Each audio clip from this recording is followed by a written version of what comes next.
ശ്രീ തിരുവഞ്ചൂർ രാധാകൃഷ്ണൻ, ഇക്കാര്യത്തിൽ കോൺഗ്രസ് നേതാക്കൾക്കും അണികൾക്കും മനസ്സിലാവാത്ത കാര്യമുണ്ടോ? എന്തുകൊണ്ട് രാഹുൽ ഗാന്ധി അങ്ങനെ പറഞ്ഞു?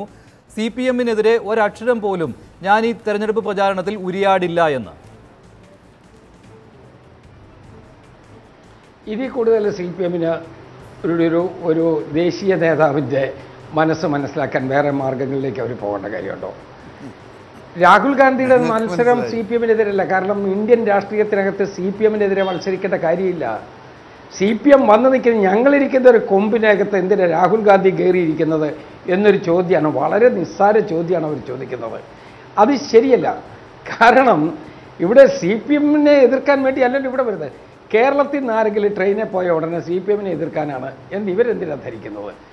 രാഹുൽ ഗാന്ധി വന്നിരിക്കുന്ന ഒരു ദേശീയ നേതാവ് എന്നുള്ള നിലയിൽ അദ്ദേഹം വളരെ കൃത്യമായി പറഞ്ഞിട്ടുണ്ട്, ദക്ഷിണേന്ത്യയും ഇവിടെ ഉത്തരേന്ത്യയും തമ്മിലുള്ള വിഭജനം അത് ശരിയല്ല. ദക്ഷിണേന്ത്യക്ക് വലിയ അഭിപ്രായ വ്യത്യാസമുണ്ട്. ഈ ജനതയ്ക്ക് അവരെ വേണ്ട വിധം പരിഗണിക്കുന്നില്ല. അപ്പോൾ ഈ ദക്ഷിണേന്ത്യയും ഉത്തരേന്ത്യയും തമ്മിലൊരു ബാലൻസ് കീപ്പ് ചെയ്യണം എന്ന് ഒരു ദേശീയ നേതാവ് തീരുമാനിച്ചാൽ ഏതെങ്കിലും ദക്ഷിണേന്ത്യ സംസ്ഥാനത്ത് മത്സരിക്കേണ്ടി വരില്ലേ? ആ ദക്ഷിണേന്ത്യൻ സംസ്ഥാനത്ത് മത്സരിക്കുന്നതിൽ കേരളം വന്നു എന്നുള്ളതല്ലേ ഉള്ളൂ. ആ അർത്ഥത്തിലല്ലേ അവരെടുക്കേണ്ടത്. ഇവിടുന്ന് അതല്ല, നിങ്ങൾ പോയി അതിനേക്കാൾ രാഹുൽ ഗാന്ധി അവിടെ തമിഴ്നാട്ടിൽ മത്സരിക്കട്ടെ, അല്ലെ കർണാടകത്തിൽ മത്സരിക്കട്ടെ, അതല്ലെങ്കിൽ പോണ്ടിച്ചേരിയിൽ മത്സരിക്കട്ടെ എന്നൊന്നും പറയേണ്ട കാര്യമില്ല. ഇവിടെ ഒരു ഏരിയൽ ഡിസ്പാരിറ്റി ഉണ്ടാകാതിരിക്കണം.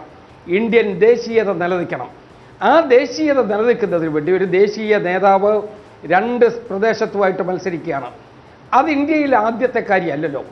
ഇന്ത്യയിൽ രണ്ട് സംസ്ഥാനങ്ങളിൽ ഒരേ തെരഞ്ഞെടുപ്പിൽ രണ്ട് നിയോജക മണ്ഡലങ്ങളിൽ മത്സരിച്ച 1 ഡസൻ ആളുകളുടെ പേര് ഈ ചർച്ചയിൽ പങ്കെടുക്കുന്ന എല്ലാ പ്രമുഖ നേതാക്കന്മാർക്കും അറിയാമല്ലോ. ഞാനതൊന്നും പറയേണ്ട കാര്യമില്ലല്ലോ.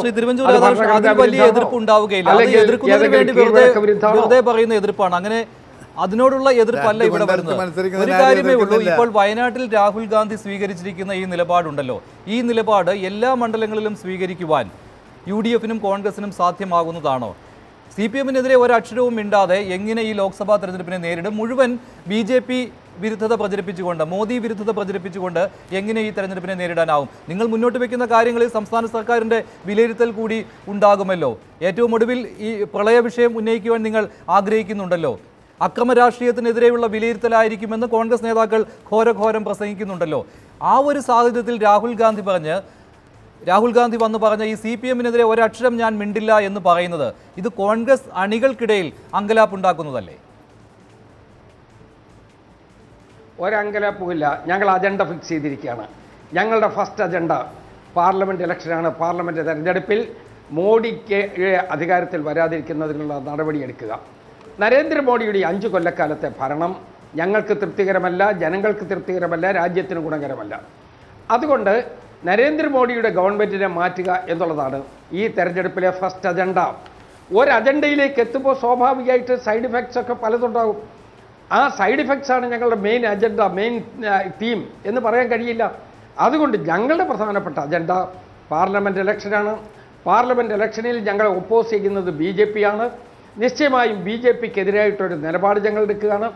നരേന്ദ്രമോദി പ്രധാനമന്ത്രി ആയതിനു ശേഷം ഒത്തിരി വിച്ച് ഹണ്ടിങ് നമ്മുടെ ഈ രാജ്യത്ത് നടന്നിട്ടുണ്ട്.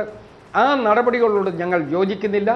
അതുകൊണ്ട് ഞങ്ങളുടെ ദേശീയ നേതാവ് കോൺഗ്രസ് പ്രസിഡന്റ് പറഞ്ഞു, ഞങ്ങൾ ഈ കാര്യത്തിൽ മറ്റുള്ള ആളുകളുടെ നോക്കി എന്ന് പറഞ്ഞാൽ ഈ തെരഞ്ഞെടുപ്പ് നിലവാരം താക്കുന്നില്ല അദ്ദേഹം. ഈ തെരഞ്ഞെടുപ്പിൻ്റെ ഉന്നത നിലവാരം നിലനിർത്തുകയാണ്. അത് നിലനിർത്തിക്കൊണ്ട് തന്നെ ഞങ്ങൾ BJPക്കെതിരായിട്ടുള്ള ഒരു മത്സരം എന്നുള്ള നിലയിൽ ഇതിനെ ഫോക്കസ് ചെയ്യുകയാണ്. പക്ഷേ മാർക്സിസ്റ്റ് പാർട്ടിയുടെ ഏരിയ ചെറുതാണ്. അവരുടെ ഏരിയ ചെറുതായതുകൊണ്ട് അവർ പറയുന്നത് ഞങ്ങളെക്കുറിച്ച് കൂടി എതിർത്തോ എന്നൊരു മട്ടിലാണ് പറയുന്നത്. ഇന്ന് ശ്രീ പിണറായി വിജയൻ പറഞ്ഞത് ഞങ്ങളെക്കുറിച്ച് ഒന്നും പറഞ്ഞില്ലെങ്കിലും ഞങ്ങൾക്ക് കുറേ കാര്യം പറയാനുണ്ട് എന്നാണ് പറയുന്നത്. അവർക്ക് ഒത്തിരി കാര്യങ്ങൾ പറയാനുണ്ട്, അവരത് പറഞ്ഞോട്ടെ. പക്ഷെ പാർലമെൻറ്റ് ഇലക്ഷനിൽ അവരുടെ വർത്തമാനത്തിന് അത്ര ശക്തി വരില്ല. പാർലമെൻറ്റ് ഇലക്ഷനിൽ ഞങ്ങൾ ഒരു പർവ്വതം പോലെ വരാൻ ആഗ്രഹിച്ചുകൊണ്ടിരിക്കുന്ന ഒരു പാർട്ടിയുമായിട്ടാണ് ഞങ്ങൾ മത്സരത്തിലോട്ട് നിൽക്കുന്നത്. അതിനിടയ്ക്ക് ഈ ചിന്ന കാര്യങ്ങൾ പറഞ്ഞ് ഞങ്ങളെ മെയിൻ ലക്ഷ്യത്തിൽ നിന്ന് വഴിതെറ്റിക്കാൻ ശ്രമിക്കാതെ നമുക്ക് ആ മെയിൻ ലക്ഷ്യത്തിലെത്താം.